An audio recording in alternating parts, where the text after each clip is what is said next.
भारत माता की जय। आज का टॉपिक शुरू करने से पहले मैं आपको अटल जी के द्वारा लिखी हुई 2 लाइनें सुनाना चाहूंगी।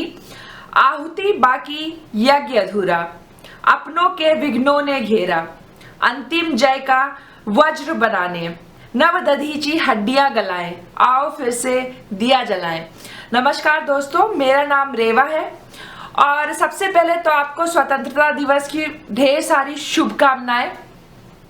जैसा कि मैंने अपने सबसे पहले वीडियो में कहा था कि हमारा एक नेचर होता है कि हम हमेशा एंड रिजल्ट को देखना चाहते हैं, हमेशा हम अंतिम परिणाम को देखना चाहते हैं, लेकिन उस मंजिल तक पहुंचने तक आदमी जिस यात्रा जिस सफर से गुजरता है हम उसे हमेशा नजरअंदाज कर देते हैं।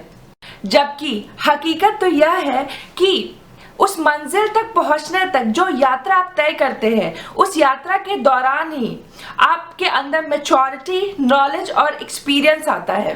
आज हम एक ऐसी ही यात्रा के बारे में बात करेंगे जिस यात्रा के दौरान संघ का एक कार्यकर्ता इस लायक बनता है, उसके अंदर इतना एक्सपीरियंस आता है, इतना नॉलेज आता है कि उस संघ के जो मुखिया है उस कार्यकर्ता को किसी स्टेट का, किसी राज्य का मुख्यमंत्री बनाने के बारे में सोच पाते हैं। तो बात करते हैं यात्रा के बारे में। तो सीन कुछ ऐसा है कि वो जो आदमी है शमशान घाट पर है, चारों तरफ घोर अंधेरा और सन्नाटा है। तभी उस आदमी का फोन बजता है, ट्विन ट्विन।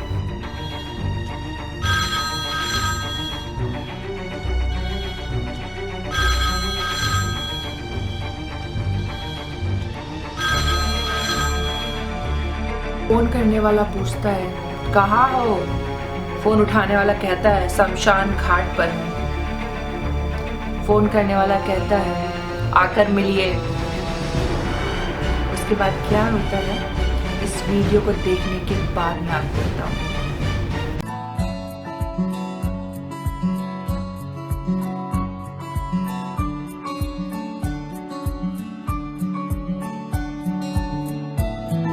जी हाँ दोस्तों, यह फोन प्रधानमंत्री निवास से आया था और शमशान घाट पर फोन उठाने वाला व्यक्ति कोई और नहीं, हमारे वर्तमान प्रधानमंत्री श्री नरेंद्र मोदी जी थे और फोन करने वाले हमारे पूर्व प्रधानमंत्री श्री अटल जी थे। यह किस्सा है 1 अक्टूबर 2001 का। मोदी जी शमशान घाट पर कैमरामैन गोपाल बिष्ट का अंतिम संस्कार अटेंड कर रहे थे जब अटल जी ने उन्हें कॉल किया। कैमरामैन गोपाल बिष्ट की मृत्यु उसी विमान दुर्घटना में हुई जिस विमान दुर्घटना में कांग्रेस के वरिष्ठ नेता माधवराव सिंधिया जी की मृत्यु हुई थी दिल्ली से कानपुर जाते वक्त। उस विमान में माधवराव सिंधिया जी के अलावा 8 अन्य व्यक्ति थे, जिनमें से एक थे कैमरामैन गोपाल बिष्ट जी। तो मोदी जी ने सोचा कि माधवराव सिंधिया तो भैया इतने बड़े नेता है, कांग्रेस के वरिष्ठ नेता हैं, तो उनका जो फ्यूनरल है उसको अटेंड करने तो सभी लोग जाएंगे। तो मोदी जी ने सोचा कि चलो हम गोपाल बिष्ट का अंतिम संस्कार अटेंड करते हैं, और उनका सोचना सच भी निकला। गोपाल बिष्ट जी के अंतिम संस्कार में मोदी जी के अलावा इक्का दुक्का छोटे मोटे पत्रकार थे। मोदी जी ने अटल जी से फोन पर बात की और बिना किसी देरी के अगले दिन ही जाकर अटल जी से मुलाकात की, और अटल जी ने भी बिना किसी देरी के, बिना किसी दुविधा के तुरंत गुजरात की जिम्मेदारी नरेंद्र मोदी को सौंप दी। अब आप ये सोच रहे होंगे कि आखिर ऐसा क्या हुआ कि अटल जी को इतनी इमरजेंसी में नरेंद्र मोदी जी को कॉल करना पड़ा और प्रधानमंत्री निवास बुलाना पड़ा। क्योंकि शुरुआत से ही जब से हमने मोदी जी को राजनीति के क्षेत्र में सुना है या देखा है, तब से हमें यही मालूम है कि मोदी जी संघ के और बीजेपी के बहुत ही क्लोज रहे हैं। तो फिर आखिर ऐसा क्या हुआ कि अलग से मोदी जी को फोन करके प्रधानमंत्री निवास बुलाया गया, फिर प्रधानमंत्री निवास से मोदी जी तुरंत गुजरात के लिए भागे? तो इसके पीछे भी एक किस्सा है। यह किस्सा 1995 से 1999 के बीच का है। अटल जी का इस तरह मोदी जी को फोन करके प्रधानमंत्री निवास बुलाना और गुजरात की जिम्मेदारी देना एक तरह से भूखे को रोटी देने के समान था। यह अटल बिहारी वाजपेयी जी ही थे जिन्होंने नरेंद्र मोदी को अंधियारे के गलियारों से निकालकर स्वयं एक दीपक बनाया। इस बात में कोई शंका नहीं है और कोई दो राय नहीं है कि नरेंद्र मोदी जी जहां आज हैं उसमें अटल बिहारी वाजपेयी जी का बहुत बड़ा योगदान रहा है। अब आप सोच रहे होंगे कि मैंने ऐसा क्यों कहा कि मोदी जी आज जिस भी मुकाम पर है उस मुकाम तक पहुंचने में अटल बिहारी वाजपेयी जी ने बहुत ही महत्वपूर्ण भूमिका निभाई। अटल बिहारी वाजपेयी जी ही हैं जिन्होंने मोदी जी को राजनीति के मैदान में लाकर वापस खड़ा किया, क्योंकि 1995 से लेकर 1999 तक जो मोदी जी का जो राजनीतिक करियर था वो बहुत ही खराब था। पार्टी के जो वरिष्ठ नेता थे, जो पार्टी के सीनियर लीडर थे, वो नरेंद्र मोदी जी को पसंद नहीं करते थे, नरेंद्र मोदी जी से सहमत नहीं थे।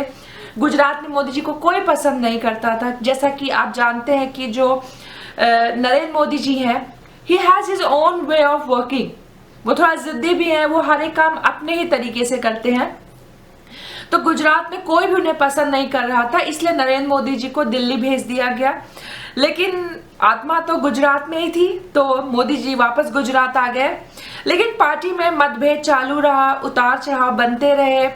इसी दौरान मोदी जी को 3 बड़े राज्यों के चुनाव की जिम्मेदारी दी गई और दुर्भाग्यवशपूर्ण बीजेपी, भारतीय जनता पार्टी, इन तीनों राज्यों में बहुत बुरी तरीके से हार जाती है। किसी भी नेता के लिए, किसी भी लीडर के लिए पार्टी के वरिष्ठ नेताओं द्वारा नापसंद किए जाना और एक साथ 3 बड़े राज्यों में इतनी बड़ी हार उस नेता को अंदर तक हिला देने के लिए काफी होती है। इसी बीच नरेंद्र मोदी जी अमेरिका चले गए। यहाँ तक कि ऐसा भी कहा जाता है कि मोदी जी का जो राजनीतिक स्थिति थी इतनी ज्यादा खराब हो चुकी थी कि जो पार्टी के जो सीनियर लीडर्स थे, जो कि मोदी जी को पसंद करते थे या मोदी जी से थोड़ा सा क्लोज थे, उन्होंने मोदी जी को एडवाइस किया कि थोड़े दिन तक आप जो है पॉलिटिक्स से दूर रहो। आप कह सकते हैं कि लगभग मोदी जी ने राजनीति से संन्यास ले लिया था।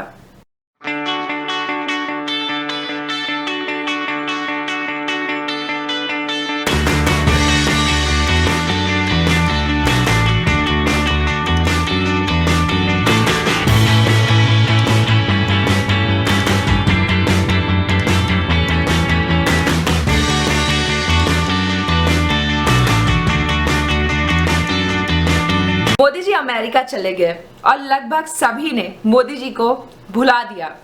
लेकिन सन 2000 में जब श्री अटल बिहारी वाजपेयी जी बतौर प्रधानमंत्री अमेरिका दौरे पर जाते हैं तो अमेरिका में, न्यूयॉर्क में सभी अप्रवासी भारतीयों के लिए एक कार्यक्रम का आयोजन होता है।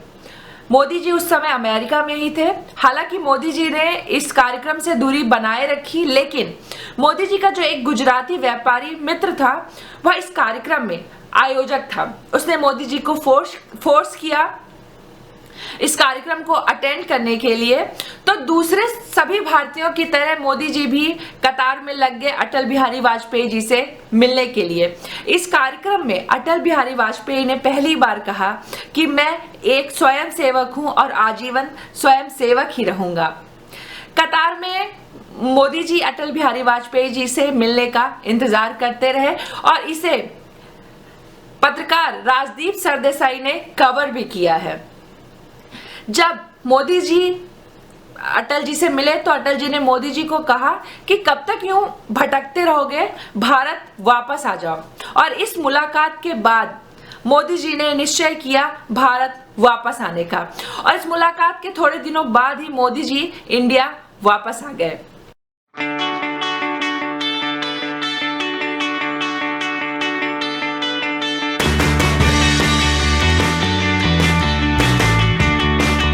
बात करते हैं कि उस दौरान भारतीय जनता पार्टी के अंदर और गुजरात में क्या चल रहा था।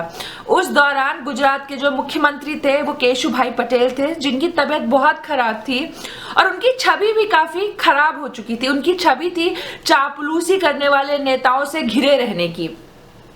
अब जो पार्टी के जो दिग्गज नेता थे उनको 2003 में होने वाले विधानसभा चुनाव की चिंता सताने लगी। उन्हें एक ऐसे नेता की जरूरत थी, एक ऐसे लीडर की जरूरत थी जिसका खुद का कोई पॉलिटिकल बैकग्राउंड नहीं हो, लेकिन उसके पास एक अच्छा एक्सपीरियंस हो लीडरशिप का, उसके अंदर मैनेजमेंट स्किल हो, और कहीं ना कहीं पार्टी के जो वरिष्ठ नेता थे उनके अंदर ये भी चालाकी थी कि हमें एक ऐसा नेता चाहिए कि उसे हम गुजरात का मुख्यमंत्री तो बना देंगे, लेकिन उसका खुद का कोई पॉलिटिकल बेस या बैकग्राउंड नहीं होगा तो हम उसे कंट्रोल कर सकते हैं। हालांकि सभी लोगों ने नरेंद्र मोदी को भुला दिया था, लेकिन अटल बिहारी वाजपेयी जी ने नरेंद्र मोदी को याद रखा और 2003 में होने वाले विधानसभा चुनावों को हारने का डर और केशुभाई पटेल की बिगड़ती हालत ने पार्टी के नेताओं को मजबूर किया श्री नरेंद्र मोदी को गुजरात वापस बुलाने के लिए। इसके आगे की कहानी पे मैंने ऑलरेडी वीडियो बनाया है, आप मेरा सबसे पहला वीडियो है, उसका लिंक मैं आपके साथ शेयर करूंगी, आप उसमें देखिए कि किस तरह नरेंद्र मोदी ने यहां से तख्ता पलट दिया। I hope you enjoyed my video. अगर आपको मेरा वीडियो पसंद आया है तो लाइक करिए, सब्सक्राइब करिए। अगर आपके पास कोई सजेशन है तो आप उसे beingrewa@gmail.com पर भेज सकते हैं, या फिर आप कमेंट बॉक्स पर भी आप अपने सुझाव दे सकते हैं। I would love to reply you and thanks for watching. Keep watching my videos. Mahadev आपको एक सुखी संपन्न जीवन दे।